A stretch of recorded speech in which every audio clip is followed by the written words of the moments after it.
Hello, besties. Welcome to another MarTeanis with Eddie. I'm Eddie, and I'm really excited about tonight. I'm going to be recapping three of my favorite shows on Bravo. We're going to be talking about the latest New Jersey episode, Vanderpump Rules, and Miami. And trust me, the drama has gone international. We have fights in the Bahamas. We have uh, family issues in New Jersey, and we have divorces and new dating life and friends fighting out in Los Angeles.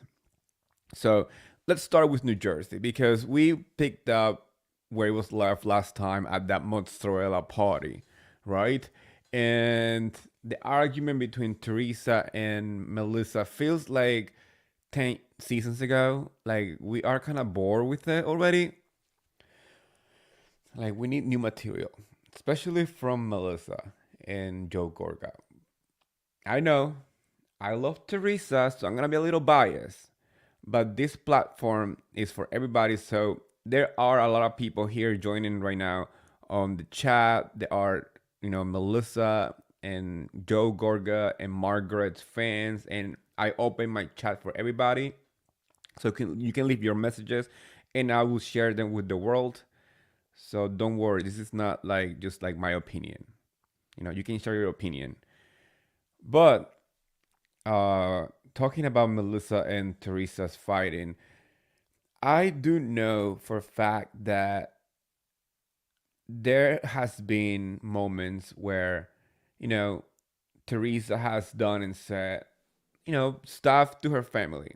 But when it comes down to the wedding, I feel like a lot of people forget that Melissa made it a huge issue in the last reunion when she found out that she was not part of the wedding party. And we gotta make that clear because there's two different, you know, things here. People think that Melissa was not invited to the wedding. Melissa was invited to the wedding, but she was not part of the wedding party, which means being a bridesmaid. Honestly, you guys, if Melissa was truly unbothered by the situation, she would have had this huge problem since the reunion. At the reunion, she made it clear that she was upset, that she felt betrayed, that she felt in some kind of way because Teresa was not making him part of the wedding party. But then, as she said, she sent out a text message to Teresa saying that she didn't care. That she was not bothered, that she wanted to move forward. Then now at this party, she brings up the engagement party sitting. And she said on Watch What Happened Live that she didn't care.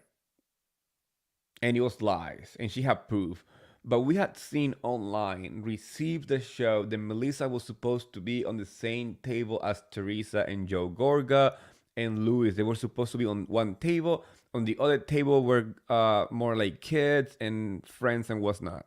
But they were supposed to be sitting with Teresa and Louis at the engagement party.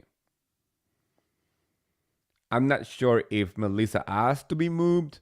I'm not sure if they changed seatings afterwards, but the seating chart that was shown online shows Melissa and Joe Gorga sitting across, like almost across from Teresa. But then they start going back to the wedding and talking about it. And honestly, if Melissa didn't care, she would be like, you know what? I mean, it's not an issue. Let's just move forward. It's all cool. But we got to the point where even Teresa's like, "Do you really want to be my bridesmaid? Just be in the party, in the wedding party. Like, I mean, I would love for you to be in it." And yes, it was like a pity invitation to be in it, and it kind of sucks. Like, you don't want to be invited to somebody's wedding party. I was like, okay, just join because whatever. No, you want to be part of it because people thought about you from the beginning. But this wedding thing, we gotta remember, it's Teresa's second wedding. Teresa is in a happier place. The Gorgas haven't been that nice to her either. Like I just don't understand what is hard to process when for many seasons we had seen them fighting. I mean, it's Teresa's wedding. Teresa can make her dog or her cat or her bird, I don't know what pet she has, or even she had a pet, part of her wedding party. It's not that difficult to like process, and I understand Italians, and Italians are family and all this stuff. Yes, I grew up in Jersey. I know how it is. I know how important it is to make family part of these big events and make them feel like you are a tight, uh, you know, family. I get that part. I totally understand that. I grew up with the same values. I'm Spaniard, so we have kind of the similar point of view when it comes to family than Italians. So I get it. But if you don't have a steady, happy relationship with somebody, why would you want them to be in your wedding party? I mean, I'm just asking honestly. I want you guys' opinion.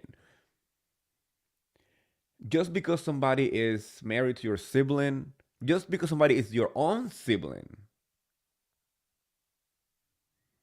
if you don't have a true connection or a sense of like safety or anything, or like a strong um family, you know, trust, that you feel like you can trust them with anything, why would you want them there as your wedding party?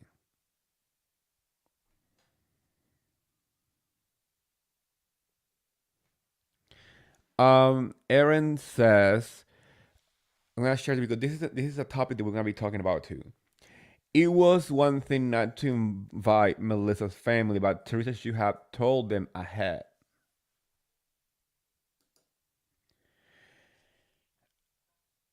Do we know that though? I'm just trying to. I mean, I'm not even talking about Melissa's family yet because we're gonna get to that part. But it seems like, to me, it seems like Melissa wasn't in great turn with Teresa. Melissa didn't try hard enough last season to stop Margaret from spreading the rumors about Louis. And even though this is Teresa's wedding, it's also Louis's wedding. And I have a feeling, I truly believe that if Teresa felt supported by Melissa, when Margaret was actively trying to destroy her relationship with Louise, we will be talking and we will singing a different song. That's just my opinion. That's my perspective from the problem. And Aaron also said here, I love Melissa, not Joe. I love Teresa too, which I think is great. I think it's great that we can put aside all the, breaking the fandom in two and all the stuff. I'm the kind of person that I appreciate when people are able to do that. She said, I love Melissa, I love Teresa, I don't love Joe. I think the problem is Joe.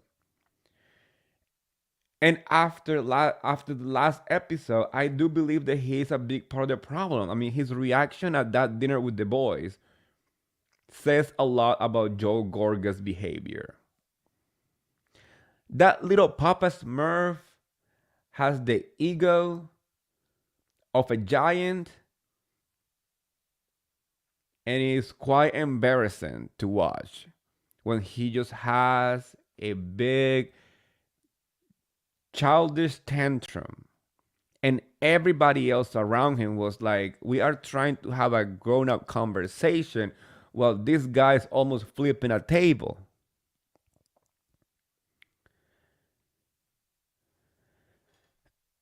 we will get there. So let's wrap the whole conversation with Melissa and Teresa because at the end they seem to be in good terms. I mean, not really. We know that those like, oh, let me love you, I hug you, I love you, I hug, and let's move on. No, that never works, especially in the housewife universe. That is the typical non-apology apology. So they moved on allegedly. Another relationship that is taking kind of like spotlight on this season is the interaction and dynamics between Frank and Polly. You know, Dolores's new boyfriend. I like him. I think he gives me, you know, the vibe of somebody who wants to protect, you know, his partner, that he wants to be there for her, he wants to build a relationship with her, and those are good qualities to have. Um, I don't think he's jumping in as like a thirsty husband like Joe Gorga, to take the spotlight away from her. He is trying to hang out with the boys. He's trying to understand this whole situation. I mean, building a relationship on national TV is not easy. And Frank Catania is used to it. So I think the Frank has more like that witty, quick response to everything, like when they were talking about exchanging phone numbers and he asked Polly if he wanted to go with the boys to, you know, to have drink and whatever, and Polly looked at Dolores like almost asking for permission, and he said like, why are you looking at her? I mean, Frank said that, and he's like, yeah, I mean, we have plans, so I want to make sure that she's fine with it, you know. um But the funniest part of that scene, that moment between them, is the Easter Bunny photo shoot. He even had a bunny tail on his ass. And the cameraman made sure to zoom in right on his cheeks. And you can see that, I mean, Frank has great legs and a big butt. I mean, he's like all muscular. You can tell that he goes to the gym a lot and probably does, I don't know, or drink a lot of protein shakes. Wink, wink. But I think he's hysterical. I love Frank Catania for that reason. I think Frank Catania is the kind of guy who is a guy's guy, but he can also make sure or make fun of himself and make sure that everybody's having a good time. I mean, he is kind of Switzerland on this. He can get messy, and part of being in the housewife of New Jersey is knowing how to get messy, and Frank Catania has done that. And I just don't like one thing that I do not like is the fact that he has, you know, been out there already for a while. He's been out down the shore with the girls, like, you know, dating or whatever. I don't know if he's dating or not, seriously, but like, I mean, he has a girlfriend right now, but like before, he was out down the shore and hanging out with the girls and doing the whole thing.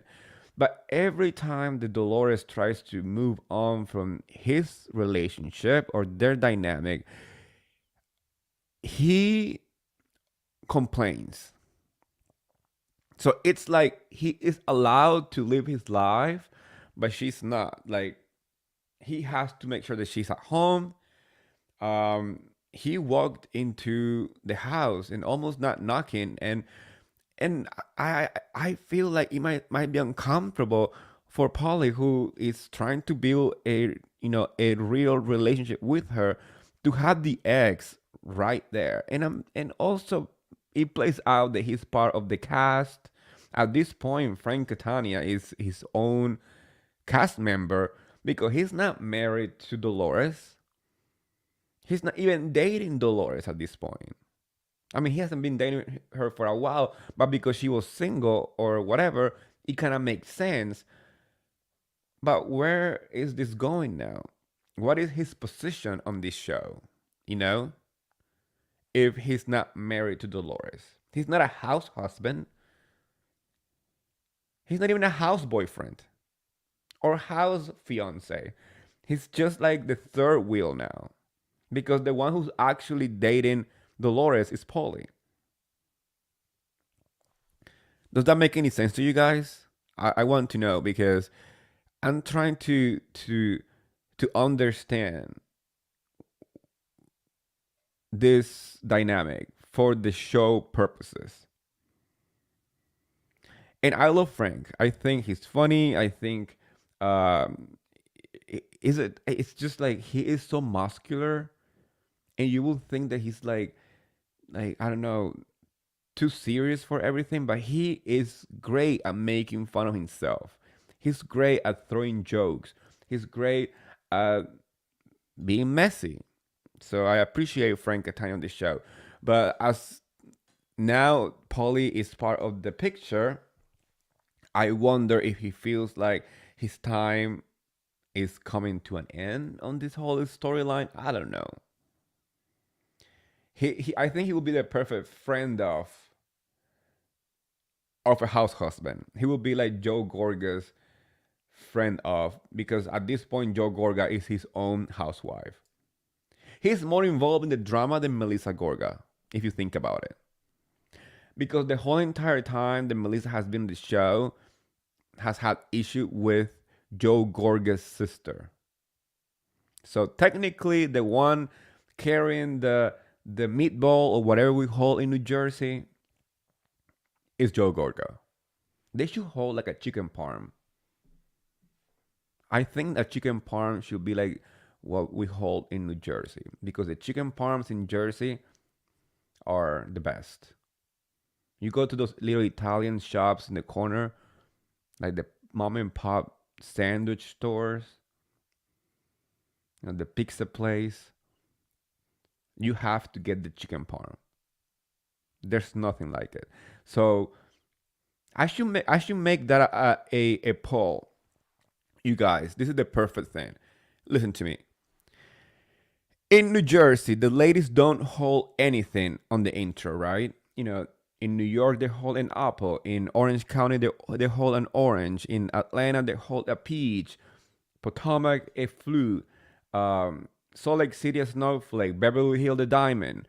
And New Jersey holds nothing. So let's try to um, start a poll to decide what they hold. Do they hold a meatball, a slice of pizza, a chicken parm? I'm going with chicken parm. I think chicken parm. Or a mozzarella, like a big piece of mozzarella. Let me know in the comment section. Let me know here on the live chat. You can go on my Instagram, or you can go on my Twitter. I'm Martini with Eddie. And leave your comment, because now I want to know. And talking about the mozzarella party, somebody who was not on attendance was Jackie, because obviously she is not that important anymore. Even though she seems to be filming just like everybody else, but she was so boring that she got demoted by Danielle. And that's why Jackie's so pissed. She was having dinner with like lunch with Margaret and Melissa.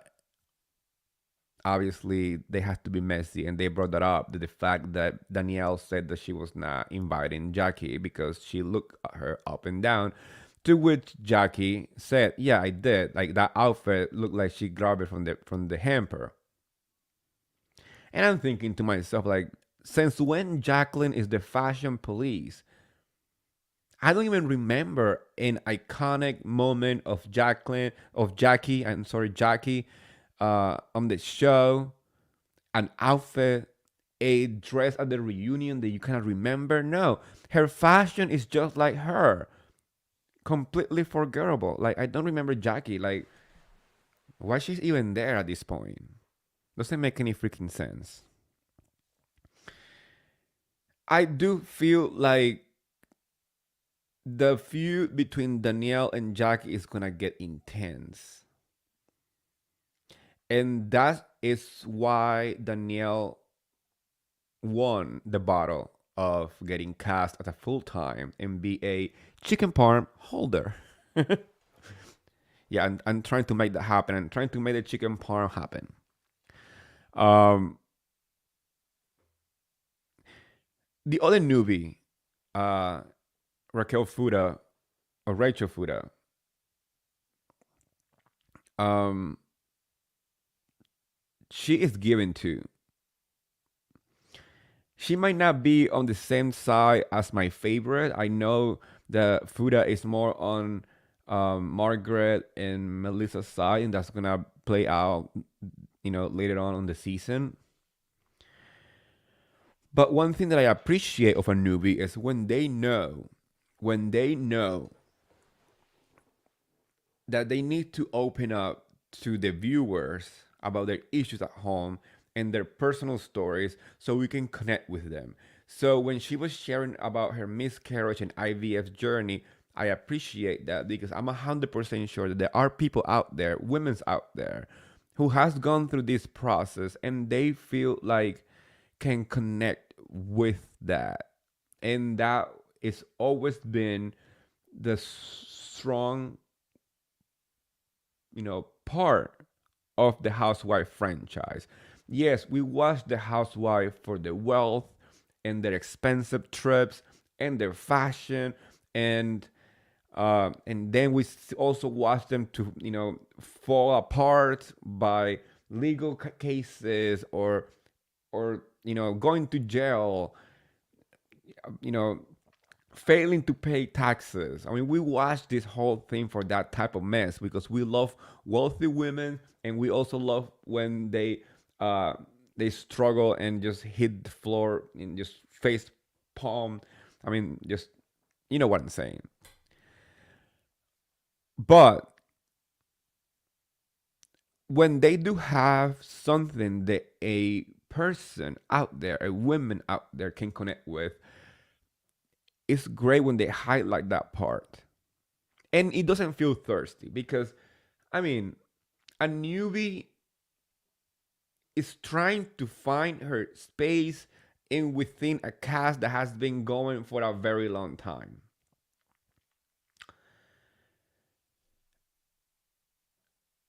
So I gotta say that they did a great job. Whoever did the casting for New Jersey for the newbies did an amazing job. Because just on this episode, we're gonna be talking about the newbies a lot.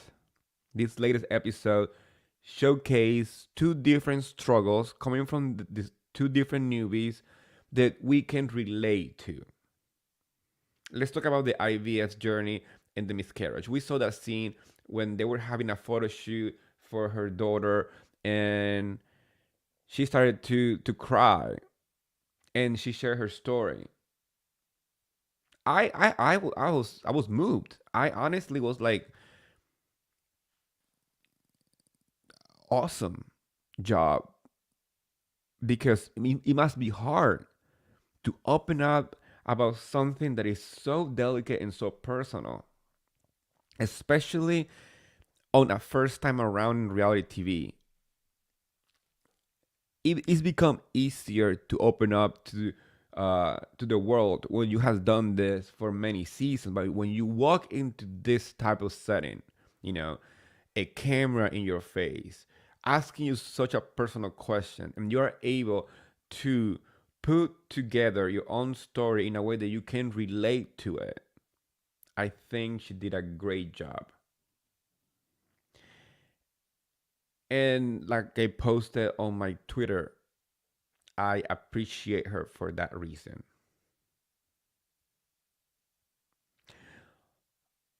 Also, New Jersey needed this. New Jersey needed this extra push, this new energy, this new blood to come into play because it was getting a little stale. And we still complaining that some of the people who has been on the show for a very long time, we still struggling with the same storylines, aka the Gorgas versus the Judas.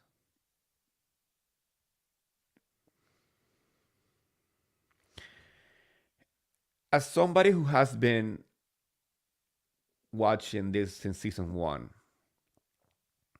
there has been a controversy about having housewives kids get involved in the mess. We had talked about this many times. We can agree if the kid is too little, it should not be involved.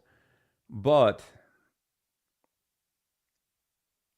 the conversation out there is are people are saying that Gia should not be speaking up or putting her 2 cents on the drama or shouldn't be involved.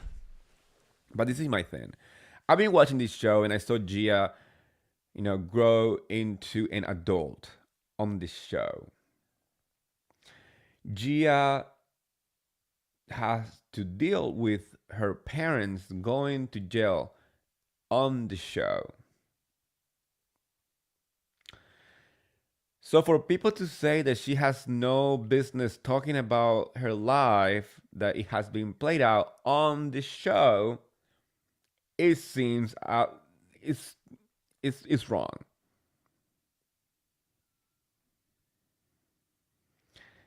I will say if Gia was like 15, 16, yeah, maybe you don't want to get involved on fights between your, family members. But Gia is 22. And Gia has witnessed what happened between the Gorgas and the Judites since she was a baby on national TV. So I just don't understand what the problem is when people say, I don't want Gia to speak up. I don't think she should be talking. I don't think she should be talking to her aunt and her uncle that way. Well, guess what? Her uncle dismissed her every single time. Her aunt is like talking about her on her podcast.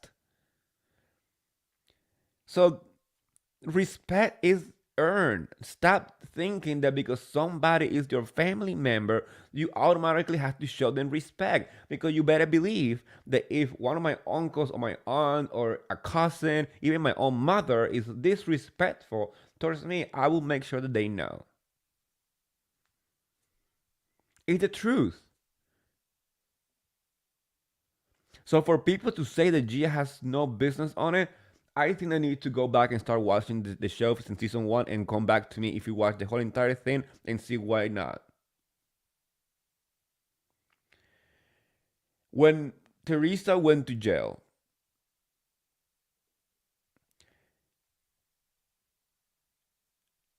it was kind of like expected that the Gorgas were there for their nieces. But based on what Gia said and what even uh, her sister said, Gabriela said, they just saw them while they were filming. And it doesn't feel like a stretch, you know? And we cannot just say, oh, they just lying or just like making stuff up to make a show. I mean, no. I truly believe that the people who went through it and know what happened should have a platform and speak up.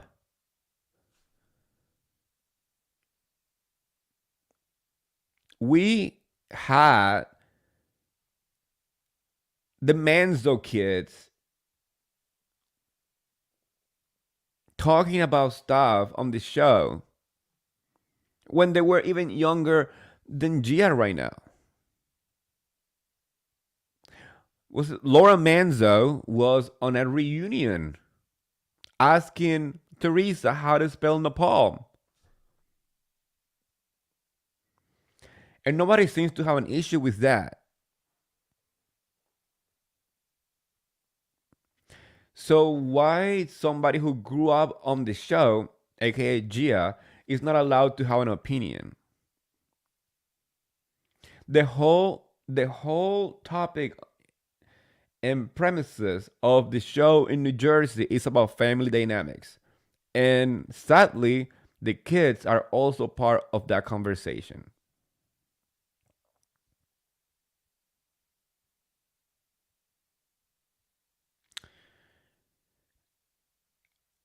The kids shouldn't be involved in the drama if they're like 10, they're 15, 16, 17. Yeah.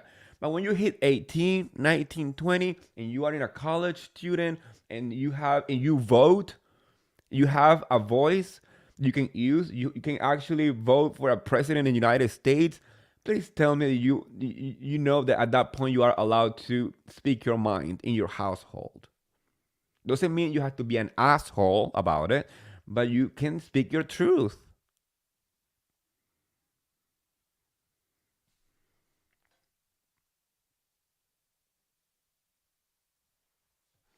Aaron says, "My opinion is hard for us to hear Gia talk about Joe because it is family. Now that we don't value her opinion, and that's valid. I mean, nobody wants to see uh, a niece talking about their uncle or their aunt in some kind of way, and but not everybody think like you, Aaron. Not everybody think that they don't value Gia just because she's been, outspoken against her own family. Some people just don't want her to even speak up at all. So why is Melissa Gorga and Joe Gorga going on a podcast and talk about those girls saying that they didn't have money, or if they weren't there for them, they couldn't have had food on the table or whatever, while Teresa was um, doing her time? I mean, if anything, we should be judging them because they are supposed to be the adults in the room. They're supposed to be the people who know. But I mean, thirsty people do what thirsty people have to do, and that's fine. I mean, that's the way that some people who are thirsty walk around on the planet. But we can also expect people not to react to it. And Gia showed her reaction, and that's why I think that she should have a voice. She should be able to speak up. She should be invited to the reunion. I honestly believe that Gia should be at the reunion and speak her piece in front of Gorga and Melissa. You know, I would like to see her telling that to their face and see how they react. I'm pretty sure they're gonna be like, "Oh no, you're such a young girl. You shouldn't be talking to me, man," because that's what Joe Gorga does. He just act like a grown baby. And I'm 100% sure that Gia will be the adult in that conversation if that even happened. I talking about another dynamic that I'm still trying to process because I love Jennifer Aiden. But Bill needs to be a little more on her side. Like I love Bill. I think Bill is a great house husband. But sometimes you cannot be Switzerland when your wife is telling you that some other women was trying to drag her or trying to call her, like she was she pretty much said that she was a drug addict because she smoked pot or whatever. I'm talking about Margaret. And Bill is always trying to be like, "Oh, but you have to listen to both sides and all this stuff." No, sometimes you have to say like, "Fuck that," person. I posted it on my Twitter, like, if I mean the way that I would drag Bill if he was my husband for always trying to be Switzerland when he needed to be by my side, and it has happened many times. You know, I'm pretty sure that he wants to be, like a voice of reason and all this stuff. But, Bill, you need to, be like, "Hey, no, this is not gonna happen. We're gonna, you know, I'm gonna be there for you." That's all he needed to say to Jennifer. That's what I feel like he should have said when she was sharing her story and what happened at that party with Margaret. He needed to say, "Don't worry, I support you." That's it. End of the story.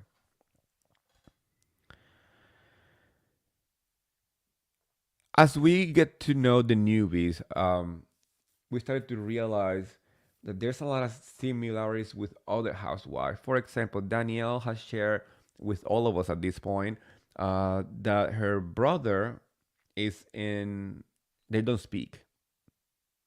And Danielle feels like a lot of the issues between her brother and the family is uh, his wife, Danielle's sister-in-law, which sounds just like the Gorgas. Honestly, it sounds just like the Gorgas. We saw a scene with the dad, and that scene broke my heart because you can tell that he is suffering from seeing his children in such a bad term. That scene was not produced. That scene was not scripted. Sometimes you can tell when it's like, okay, it's sad, so I'm gonna pretend to cry. No, this guy was biting his fist, literally, because he was trying to hold the tears and he was breaking at that point. So I appreciate when people actually open up and we see truth and we see a human side on these shows. And Danielle's dad, I mean, that moment was so heartbreaking. And once again, proving that Danielle is bringing so much to this show in just 3 episodes. And I'm excited for her. Uh, she's, to me, she's one of like the best cast as a newbie on Bravo in a while. She has all the right ingredients for a great housewife. She is funny. She has a great family.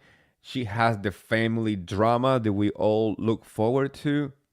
She is finding ways to get to know every single woman on the cast without an agenda, even though we know that she's closer to Teresa and Jennifer. We saw her also hanging out with like Melissa, you know, and having a conversation about it, trying to tell Melissa maybe, talk to Joe and try to make it happen and all this stuff, fix try to fix the relationship between Joe and Teresa as because you are the wife and all this stuff. Some other newbies should learn from her, aka um, the one from Beverly Hills. I keep forgetting her name. She's so unforgettable. The one from last season, Diana Jenkins. She was like the worst cast in a long time because she came on the show with an agenda. She came on the show without trying to fit in. She looked like she didn't want to be there. These girls, Danielle and Fuda, are doing so great, and I like that. I like that Jersey is getting it right when it comes down to casting new people. And then we get to the part where Joe Gorgas complained about Melissa's family not being invited. And I even believe the Melissa's family themselves are confused as why he's so upset about it.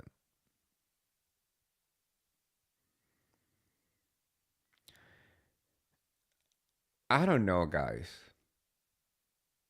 I don't think it's such a big issue,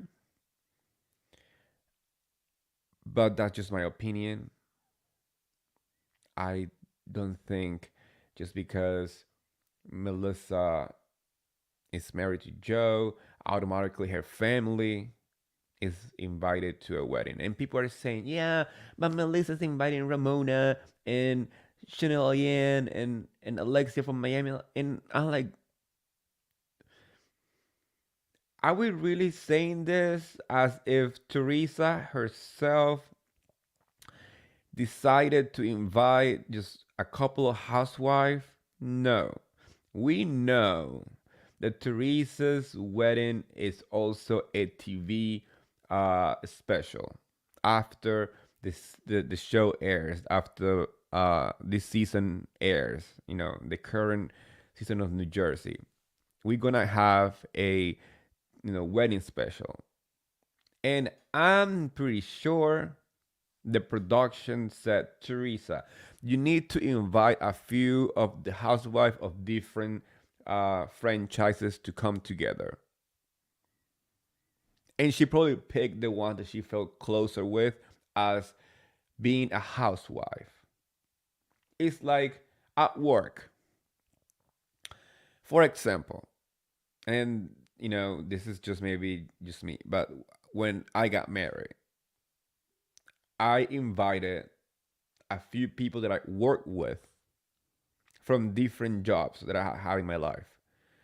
I invited like a few people from different jobs that I got closer with while I was working at those places, and we kept in contact. That doesn't mean that they are more important than my family, but these are people that somehow have made part of my life, and you want to kind of have a diverse group of people. So I invited people that I worked with when I was in the fashion industry, some people that I worked with, in social media and all this stuff. So they mingled. So that's exactly how I see it when it comes down to Teresa having to invite Ramona and Alexia and Chanel Ayan and all the housewives that went to her wedding, because this is a reality TV show and this is their job. So to make it more interesting as a show, when it airs after the show ends, after the reunion,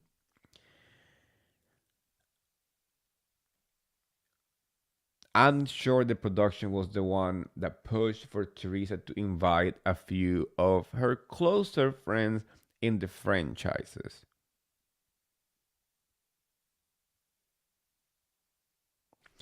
And you best believe that I'll be talking about it.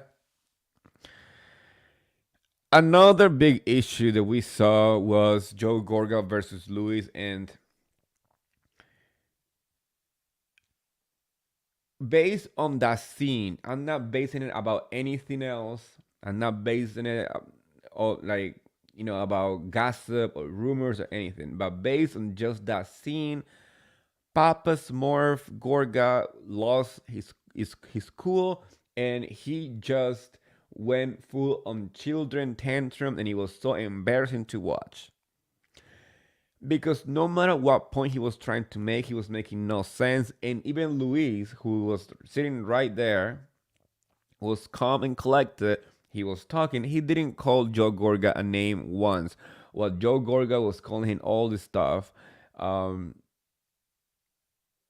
and Joe B is also another one that keeps inserting himself where nobody calls it. And that's why I I have my eyes on Margaret all the time, because Joe B is Margaret's mouthpiece. And he's always been involved in this drama when the boys get together, and he's always been against Louis in some kind of way. I'm happy that Louis has Bill there for his support, because Bill was like, nope, this guy is great and all this stuff.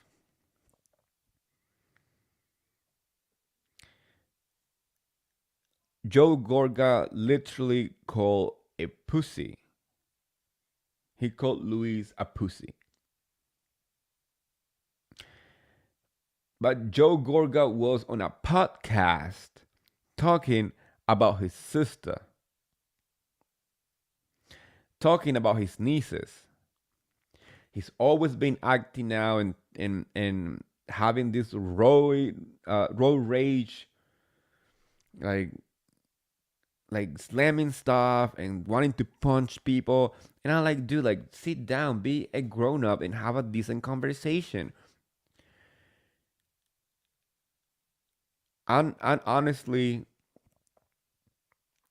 I'm not a fan of Joe Gorga. I'm not. I saw him at BravoCon many times speak so badly about Teresa and always making a scene.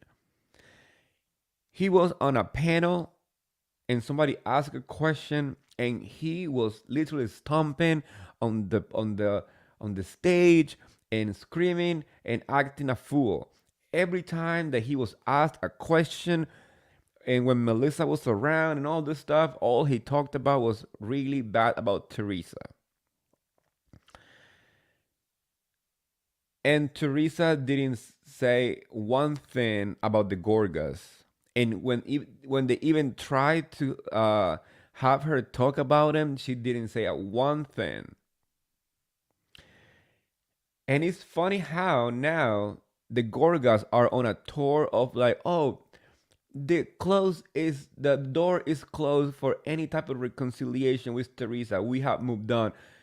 Yeah, but the season was filmed before BravoCon, and all you guys did at BravoCon was talk about Teresa and act a fool, even being stupid towards Jennifer Aiden when Jennifer was walking into her hotel that they were staying, and Joe Gorga called her names, and everything was caught on film because Jennifer Aiden's assistant turned on her camera, and she was concerned because the people that was with Joe Gorga were harassing Jennifer Aiden on a hotel lobby waiting for the elevator. So this act like, oh, we don't care, all this, and trying to look like they have nothing to do with the drama and the reasoning behind not being invited to the wedding, or the reasoning behind some of these people don't like them, is literally out there. There's many proof and many moments where they didn't even have to say one thing, and they decided just to, insert themselves in the conversation.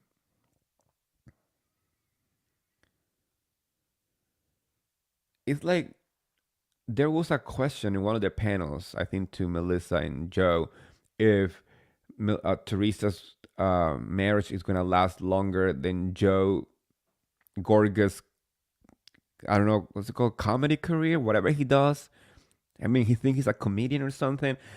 I heard that it's one of the worst stand-up comedies that people have seen. It's like a joke. And Joe Gorga said, "Oh, my comedy career is gonna last longer." I'm like, obviously, the one who keeps pushing this whole hatred and all this stuff. I mean, I said it before when I started the show. I'm gonna be biased because I love Teresa, but I have witnessed those moments. I was there at BravoCon. I saw what happened and I know how they acted. So that happened after they filmed they filmed the season, and now they're acting as if they are the one pushing Teresa away when Teresa was the one who didn't say one thing about them when they were trying to get her to speak against them. And that's gonna be all in Jersey. We will talk about it next week because that's the end of the episode. But now we're gonna talk about Vanderpump Rules. Let's talk about Vanderpump Rules. I honestly feel so bad for Katie because she does not deserve what she's getting this season. This whole Raquel thing, telling her that she's kind of attracted to him, but she didn't do anything. But Sheena is trying to push the whole thing. Close your legs to marry men, but this time, let's say, close your legs to your friends' ex-husbands. Close your legs.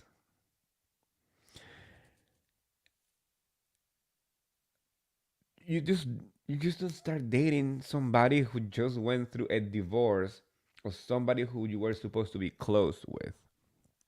And I mean, I love Tom Swartz. I find him funny. I think he's hysterical. I think he had that really, like, I don't know, like cutesy personality, but he is definitely acting. He's definitely acting out. And maybe it's having like a midlife crisis now that he got divorced. I mean, why would you have to go after Raquel? Why? Is it because you're bored with your life? I mean, imagine if, I don't know, if, I mean, Katie's not gonna go out with Tom Sandoval because Sandoval is friend with, I mean, is friend with her, friend with Tom, but it's also, with Ariana, so she's not gonna do that. But if let's say any friend that, you know Jax or anyone that is friendly with Tom Swartz, and she started like trying to make out with him, or telling them that she's into that person, I think that's like wrong. You know, I don't think this season is a good season for Tom Swartz. I don't think it's a good look. I like him. I do like him a lot. I think he's a great person, but he's making many childish mistakes in such a serious moment, which is a divorce. When you are trying somehow to maintain a friendship with the person that you were with for a very long time. And I had said before, I don't think Swords and Katie were a good match from the beginning. I feel like Katie was more into it than Tom was. I feel like this is the perfect case of two great people that are not meant to be together from the beginning. And it just sad to see that Tom is thinking with the head between his legs than the one on his shoulders. And he's hurting Katie in the process. And yes, Katie can start dating. That's part of moving on. But the fact that Sheena is trying to push this whole Raquel with sword stuff is also very um, eyebrow raising because it's messy, messy boots, messy boots. I'm honestly sad to see the path that these friendships are taking, and I'm pretty sure a lot of it is because they're all single now.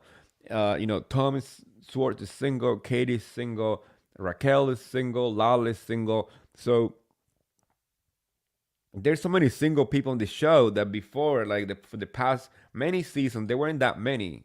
Actually, there was, I think, a couple of seasons where everybody was dating each other.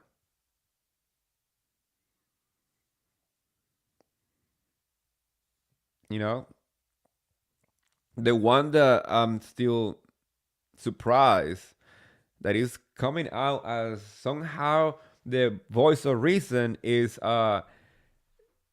James Kennedy. Out of all the people, James Kennedy is looking like he is the one with his head on his shoulder, even though he's moving on way too quick from Raquel. I agree. The whole I'm in love and moving in and all the stuff. I think it seems a little fast for somebody who was engaged. Um, but out of all the stuff, he is the one who's saying, you know, I'm just doing my thing, and you know, he's looking for, she's looking from as an outsider what Raquel is doing with Swords, and he's like, that's freaking stupid. He called Sheena Miss Pumpkin Pie, which by the way, I'm gonna be start using that for those who are sour. It's so funny, like you put whipped cream when it's going bad just to like cover it up. It's hysterical, and he's giving such great confessionals. Like that moment when he said that he didn't want to call Raquel the D and the S word, and the producer said like, "What is that?" He said like dumb and stupid about the dog situation, which by the way, um, that's like the worst thing to happen when you have a dog with somebody that you were together and it's the only reason that you see them and what's not. That happened to me before. Uh, like I said before, I was previously married, and I had a dog with my ex, and for the first 3 months, we would get together so I could see the dog, play with the dog, and I felt like um, that was a way for us to like at least get together too and see if we could fix stuff. Was the worst idea. It was like the worst 3 months because every week that I saw the dog, he was there, and it was dragging this whole breakup situation, right? So at that point, I was like, you know what? You keep the dog and let's move on. So I think that's what they need to do, Raquel and James. Either Raquel keep the dog or James keep the dog. Obviously, it seems like it's more Raquel's. It's not good for any of them. And Raquel seems to be still in love with him, but I'm really confused as she was going out with Peter. She's saying that she likes swords. Uh, she also likes James too. And I'm wondering if this is all about trying to have a storyline on the show. I mean, because what else is Raquel doing besides being messy on Instagram too? Because we saw that post over the weekend when, um, Katie was calling her out, and Raquel decided to post a picture um, with swords and tag, and the caption was like, "Just because." That's messy because you know what you're doing. You are being messy, messy boots. Another moment where James was being the voice of reason was when he was talking to Tom Sandoval in the practice, and he's saying that this hobby of yours is expensive. And then he said in the confession that instead of wasting money on a 14 orchestra for a 14 people orchestra, he should be put it towards Stores and Sandy's.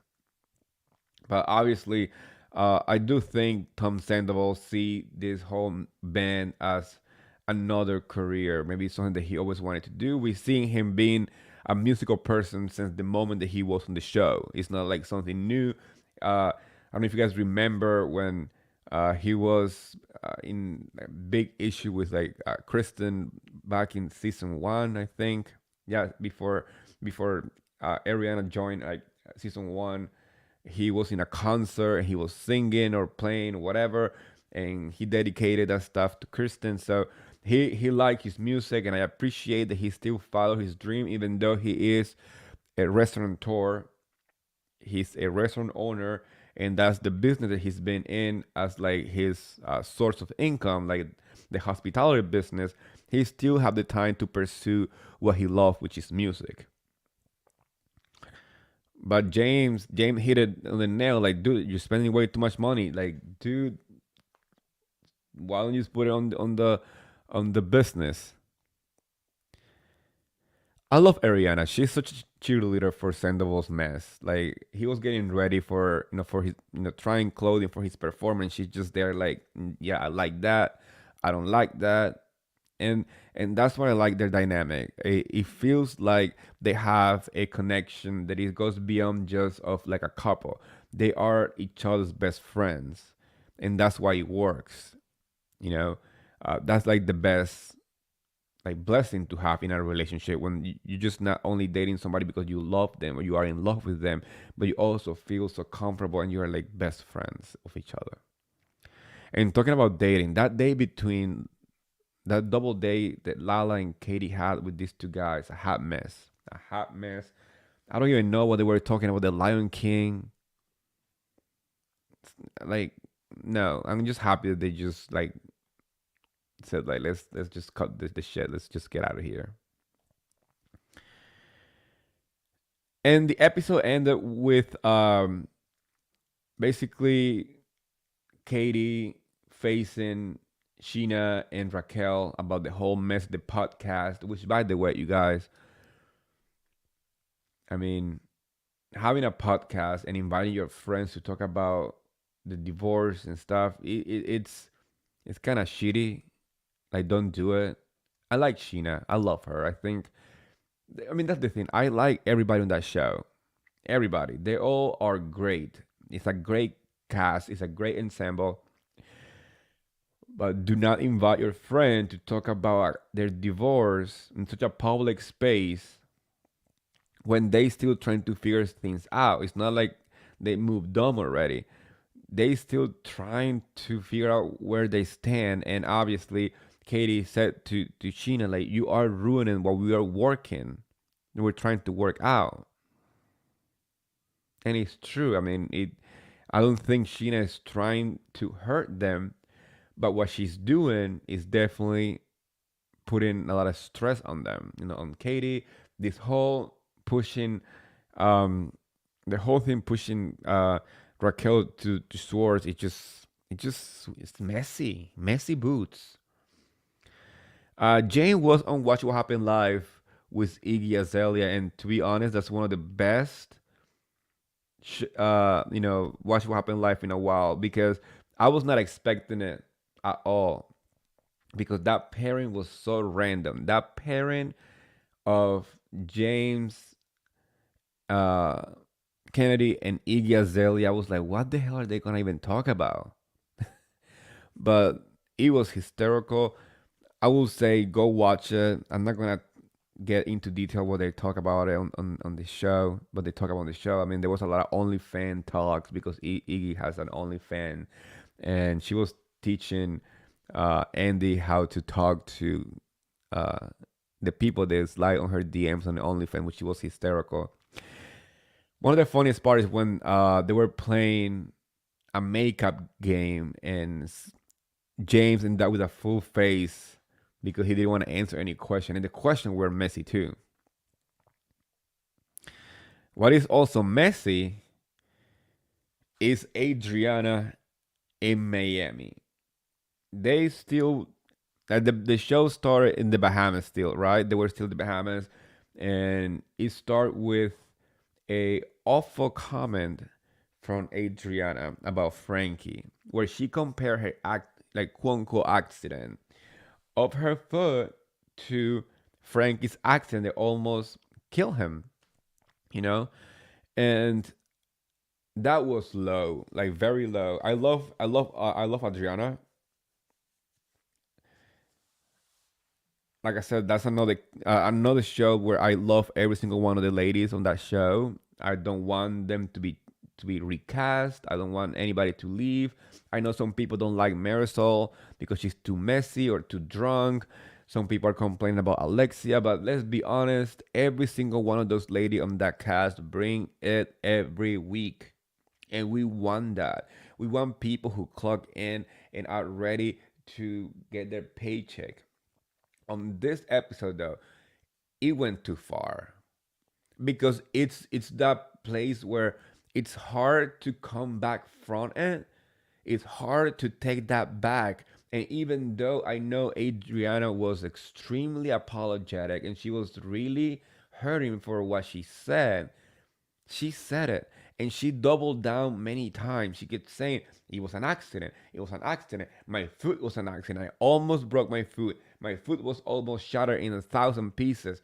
Yes, but like Gertie said, you have to be blessed with what didn't happen, because comparing your foot, having a little like a strain muscle, whatever, is not equals to what Frankie has gone through and what Alexi has gone through because of the consequences of the accident that Frankie had. You know, that was hard to watch, really hard. And even though Adriana's intention is to get closer to Alexia because she feels like her friendship is drifting apart, I mean, by saying that, she put a nail in the coffin, or even of any chance to them become friends again. And there was a moment where she was crying, saying that, she was really sorry that she's been feeling alone, that she didn't mean it that way, that the intention wasn't to hurt Alexia, but to make her feel like she's trying to connect and looking for any empathy from her.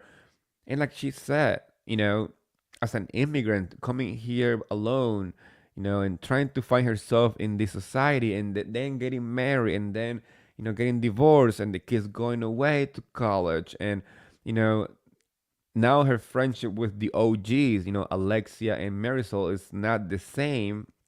I understand that, as you guys know, you can hear by my accent. I moved to the state when I was like 13, 14. I grew up in Jersey. That's why my accent is all over the place sometimes. Um, but even though I moved with my family, I moved here already speaking the language because I used to come here to visit family who live here. My cousins were born here. We grew up together. I used to come on vacation and all this stuff. So the transition wasn't as bad, or wasn't difficult, to get used to, you know, America's culture. But still, you know, as an immigrant, you still struggle to find your own place. You know, you still have a journey to do. And I feel like Adriana's journey is probably even more difficult because she said that she moved here alone. I came with family, I have family here. I knew people here. So I can only imagine what she went through, you know? I think Adriana has some type of way of communicating with the other lady that sometimes it just get lost in translation. Um, maybe because English is her second language or something. Sometimes it doesn't connect with the other ladies. You know. Um, I want to read this from Erin right now. She says, now I want all these ladies to continue. Now, with that said, I wish that Julia had spoken up while Adriana was saying things. I think Adriana would have listened and this wouldn't hadn't gotten as bad. And I completely agree, 100%.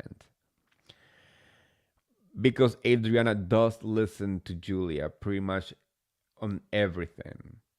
And Julia stayed quiet. And the only time that she decided to intervene was by grabbing a bowl of ice water and toss it on Marisol because Marisol was defending her friend Alexia and was making sure that Adriana knew that she fucked up by talking about Frankie. So it didn't help either because in some kind of way she was siding with Adriana, even though in the confessional she said that she was not okay with what she said, but she was only defending her because they were ganging up on her. And I'm like, yes, because she said something really fucked up. What are you expecting? You know, I felt bad when Adriana was having the video premiere party and some of the ladies decided not to attend.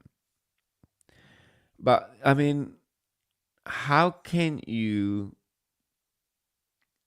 know, think that they are gonna put all this aside? You didn't talk about somebody's shoe or clothing. No, you talked about somebody's son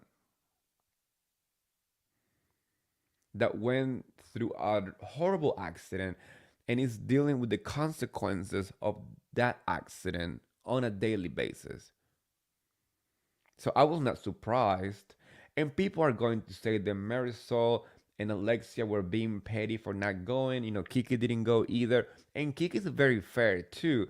Kiki is a very fair person. So by her taking, Marisol and Alexia's side and not going to Adriana's video release, it speaks a little, louder because Kiki is not like best friend with Alexia and Marisol, and we know that we've seen it in Larsa. We've seen them fight. They were arguing a lot at the boat party for Adriana's filming, I mean, music video filming.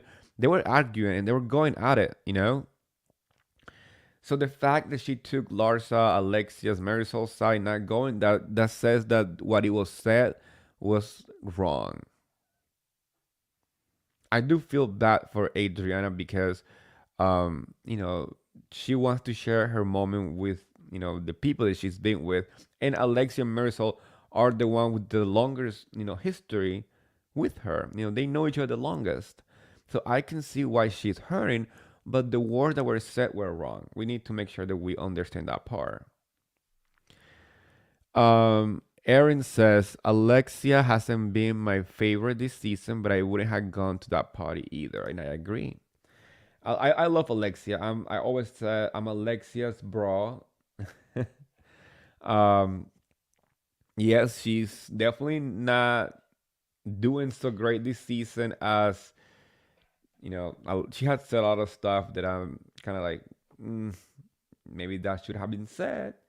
But I love her, and I feel really bad for her, and I love Adriana too. I love her energy. I listen to her music when I'm driving just because.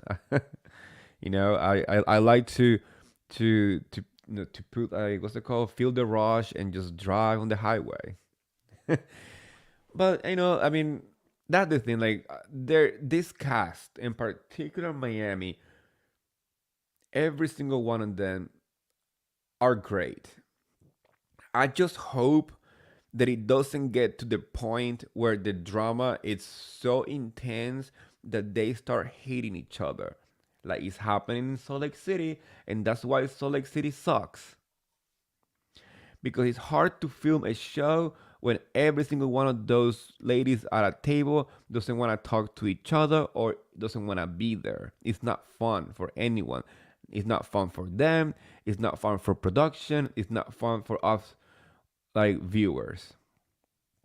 And the best way uh, for these ladies, Miami,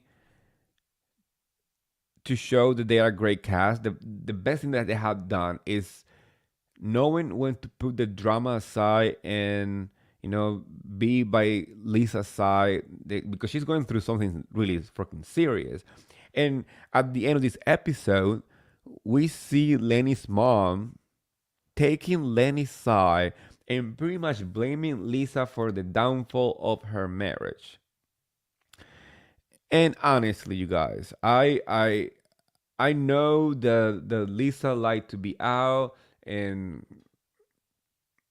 go to parties and whatnot, but the fact of the matter is that Lisa did not pull down Lenny's pants and grab his wiener and stick it in somebody else's places. He did that in himself. He was the one who cheated. He was the one who decided to uh to start a life outside of the marriage. And that's fair. Like, if you are done with your marriage, be done. And you can tell that Lisa was trying really hard to keep her marriage together. But we cannot just blame the women in this case. And the way that Lenny's mom was talking to Lisa was really hard to watch too as well, because she basically said, "You were out. You were not submissive to my son. You were always, like, she didn't say submissive. That was just me trying to put everything in just one word. Like, basically, just do what Lenny wanted her to do, like stay home or not have friends. If going away for a weekend for 40 for like 3 days was enough for Lenny to cheat, then that was doom. That was doom. It's the way that Lenny has done that is disgusting. And in any form or shape, we cannot just place the blame on Lisa like that, because it's not fair. Because she was trying. We watched the show. We seen her asking Lenny many times at dinners, like, "Are we okay, right?" And she's like making sure that he knows that she's trying to do what is needs to be done. But I mean, it just feels it leaves a really bad taste when the man is doing his business and suddenly it's the woman's fault that he cheated. I don't like that. And I didn't like the tone that Lenny's mom was talking to Lisa. Honestly, it was kind of like disgusting. That's just my opinion, you guys. And that was the end of Miami. And before we go, I just want to say thank you, everybody. I want to give a shout out to everybody who was here for Laura's interview. Margaret's ex friend from New Jersey.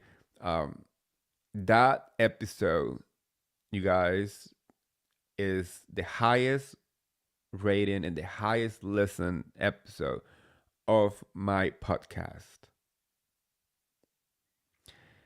I was shocked when I received the numbers, and I just want to say thank you to everyone who has tuned in. I said it before, 2023 is going to be the year when I'm going to bring many guests, many people from the Bravo universe. That is going to be a fun one. And so far, 2023 has been great. We had Lucia from Southern Hospitality.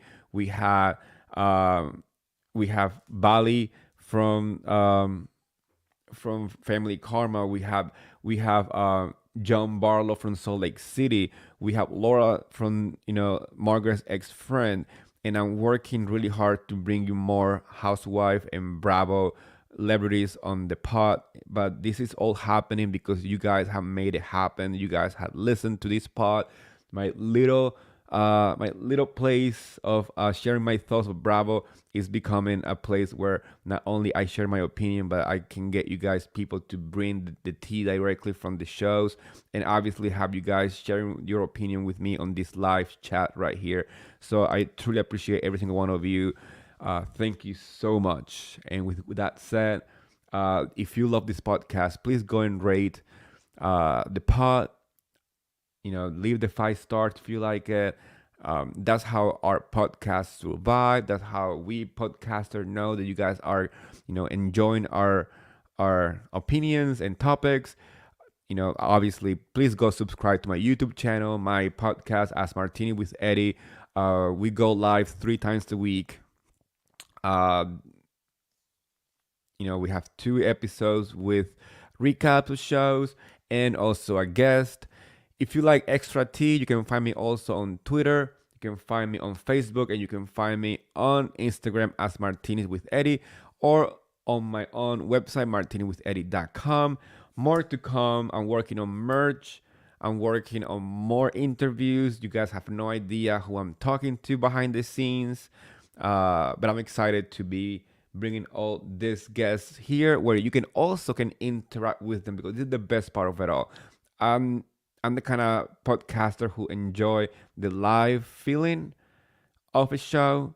So having you guys here, if you are able to join live, you are able to interact with the Bravo Labs as well.